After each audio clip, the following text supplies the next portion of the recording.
নমস্কার বন্ধুরা, আবার অনেকদিন পর একটা নতুন রান্না নিয়ে চলে এসেছি। আজকে আমাদেরকে বানিয়ে দেখাবো দারুণ স্বাদের অনুষ্ঠান বাড়ির মতো এঁচোড় চিংড়ি। এঁচোড় চিংড়ি বানানোর জন্য আমি এখানে প্রথমে মাঝারি সাইজের একটা এঁচোড় নিয়েছি। এখানে নিয়েছি মিডিয়াম সাইজের 5টা আলু, নিয়েছি এখানে 4টে রাঙা আলু। এদিকে আমি 250 গ্রাম মতো চিংড়ি নিয়েছি, ভালো করে কেটে ধুয়ে নিয়েছি। এবার আমি এতে নুন, হলুদ আর সামান্য পরিমাণ সর্ষের তেল মাখিয়ে রাখবো। এখানে আমি নিয়েছি 1 চামচ পরিমাণ লবণ, 1 চামচ পরিমাণ হলুদ গুঁড়ো আর 2 চামচ পরিমাণ সর্ষের তেল। ভালো করে মাছটাকে মাখিয়ে আমি রেখে দেব।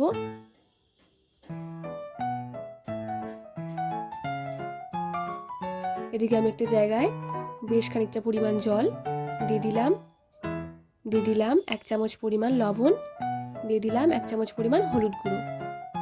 এই জলটা আমি রেখেছি এঁচোড়টাকে সেদ্ধ করার জন্য। প্রথমে আমি গোটা এঁচোড়টাকে ভালো করে ধুয়ে নিয়েছি। এবার আমি এঁচোড়টাকে কেটে নেব। এঁচোড়টা কাটার জন্য ভালো করে বেশ খানিকটা পরিমাণ সর্ষের তেল হাতে মেখে নিয়েছি। প্রথমে আমি এঁচোড়টাকে 4টে টুকরো করব লম্বা লম্বা। এবার একটা কাগজের সাহায্যে ভালো করে এঁচোড়ের গায়ে আঠাটাকে মুছে নেব।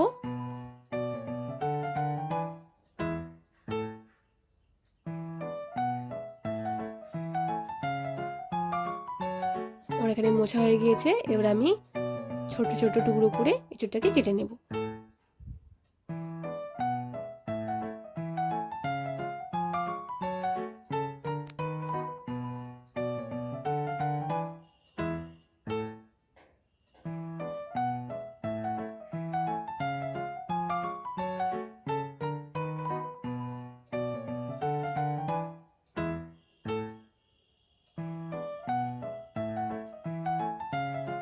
এরকম মিডিয়াম সাইজের কেটে নিয়েছি।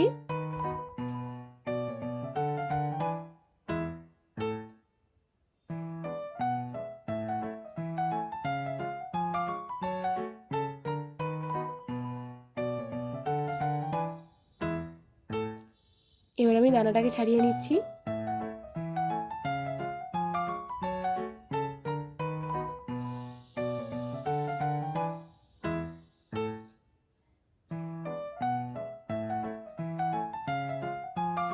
এইরকম ভাবে আমি পুরো এঁচোড়টাকেও ভালো করে কেটে নেব।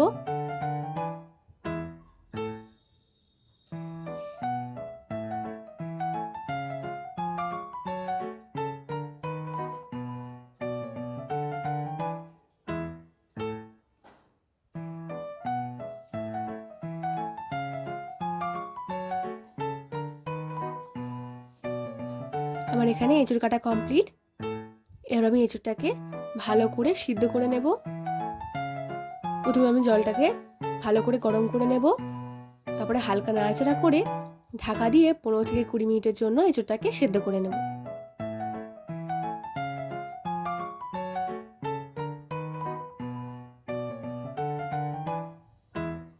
ভালো করে নাড়াচাড়া করে নেব।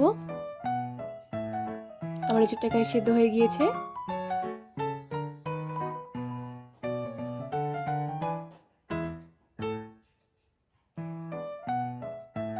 ভালো করে জল ঝরিয়ে এঁচোড়টাকে তুলে নেব।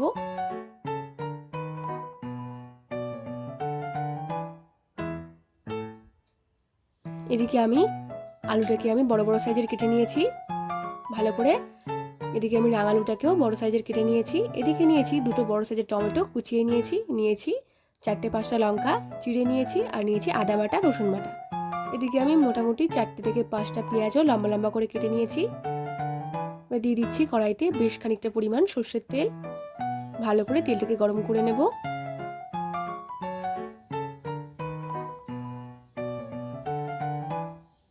দিয়ে দিচ্ছি 1 চিমটে পরিমাণ হলুদ গুঁড়ো। ভালো করে মিশিয়ে নেওয়ার পর দিয়ে দিলাম কেটে রাখা আলু।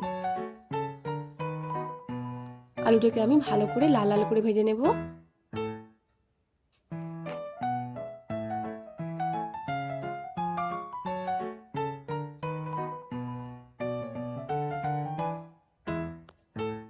আলুটা আমার ভাজা হয়ে গিয়েছে, তুলে নিচ্ছি আলুটাকে।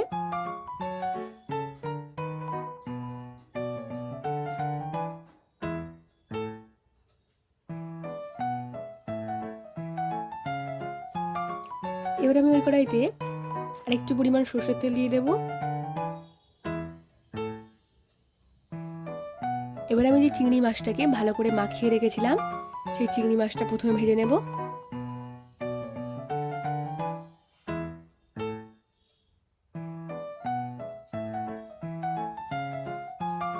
বেশি লাল লাল করবো না, হালকা আঁচে ভেজে নেব।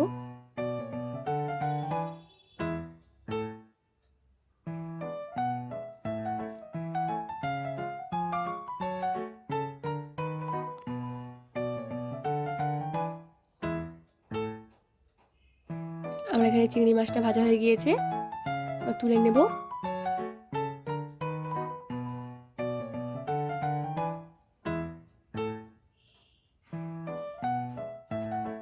আমার এখানে চিংড়ি মাছ ভাজা হয়ে গিয়েছে।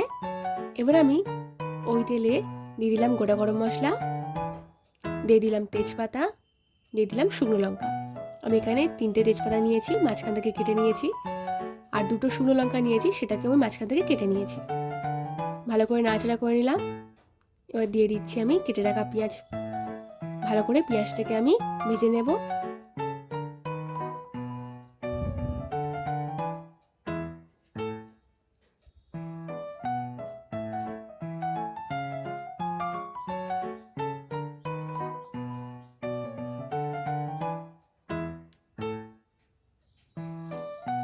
আমার এখানে পেঁয়াজটা ভাজা হয়ে এসেছে।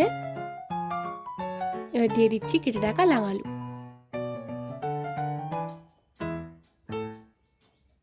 ভালো করে লাল আলুটাকেও পেঁয়াজের সঙ্গে ভেজে নেব।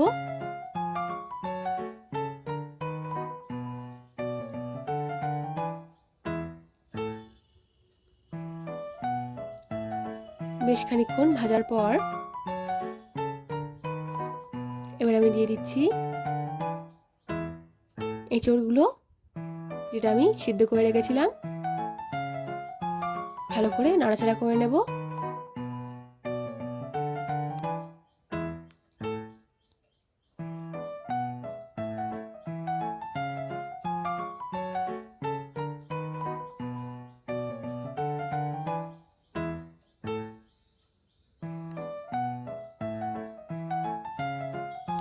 বেশ খানিকক্ষণ এঁচড়টাকে নাড়াচাড়া করে নেওয়ার পর এবার আমি দিয়ে দেব ভেজে রাখা আলুটা।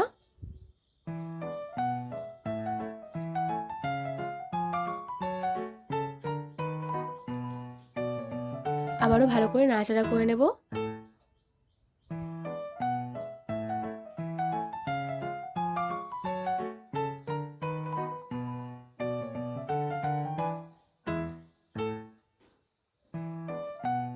এবার দিয়ে দিচ্ছি কেটে রাখা টমেটো কুচি, দিয়ে দিচ্ছি কাঁচা লঙ্কা।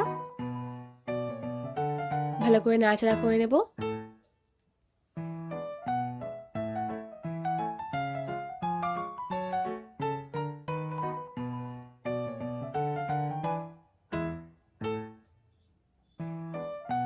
এবার দিয়ে দিচ্ছি আদা বাটা আর রসুন বাটা। ভালো করে কষিয়ে নেব।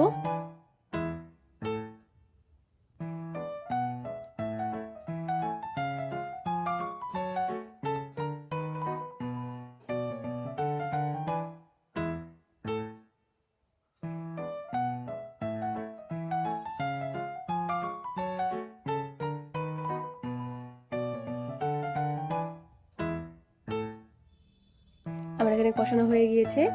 এবার আমি কিছু মশলা দিয়ে দেব। আমি এখানে দিয়ে দিচ্ছি লবণ। আমি এখানে 2 চামচ পরিমাণ লবণ নিয়েছি। দিয়ে দিচ্ছি হলুদ গুঁড়ো। আমি এখানে 1 চামচ পরিমাণ হলুদ গুঁড়ো নিয়েছি। আর দিয়েছি লঙ্কার গুঁড়ো। আমি এখানে 1 চামচের একটু পরিমাণ কম, আমি এখানে লঙ্কার গুঁড়ো দিয়েছি। আর দিয়েছি 2 চামচ পরিমাণ চিনি। ভালো করে আবারও মশলাটাকে কষিয়ে নেব।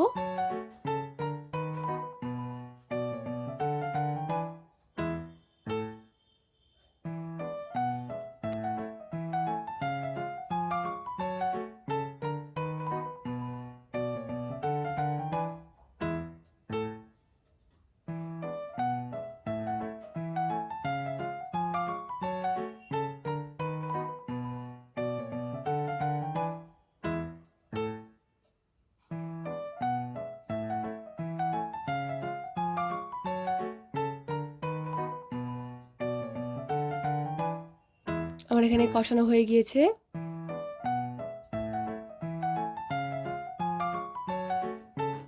এবার আমি দিয়ে দেব জল।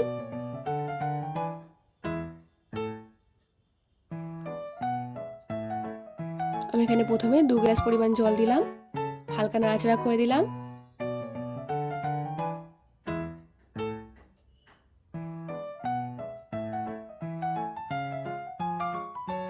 আমার এখানে আলুটা সেদ্ধ হওয়া বাকি, তাই জন্য আমি এখানে আরেকটু পরিমাণ জল দেব।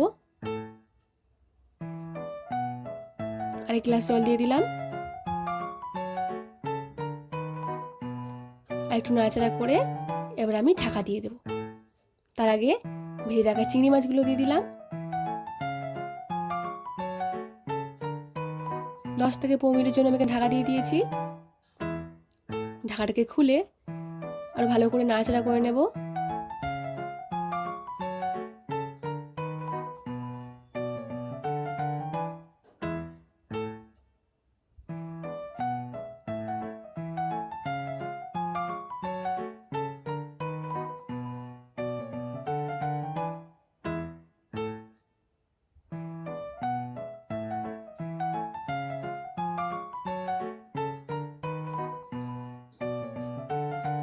আমার আজকের রান্না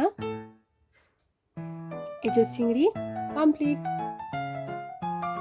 এবার আমি সব শেষে দিয়ে দিচ্ছি গরম মশলা গুঁড়ো, দিয়ে আমি 5 মিনিটের জন্য ঢাকা দিয়ে দেব। 5 মিনিট পর ঢাকাটাকে খুলে ভালো করে নাড়াচাড়া করে নেব।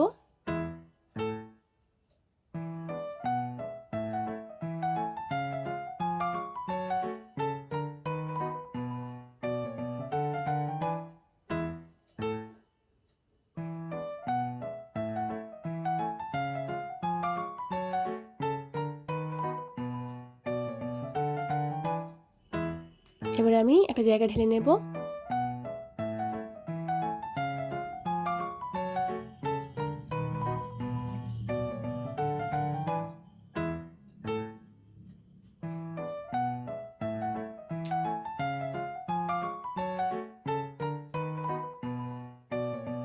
দেখতেই পাচ্ছেন কতটা সুন্দর দেখতে হয়েছে।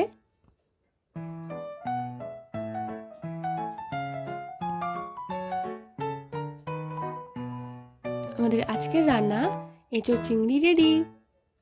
ভালো লাগলে অবশ্যই লাইক, কমেন্ট এন্ড শেয়ার করবেন। আর হ্যাঁ, সাবস্ক্রাইব করতে ভুলবেন না যেন।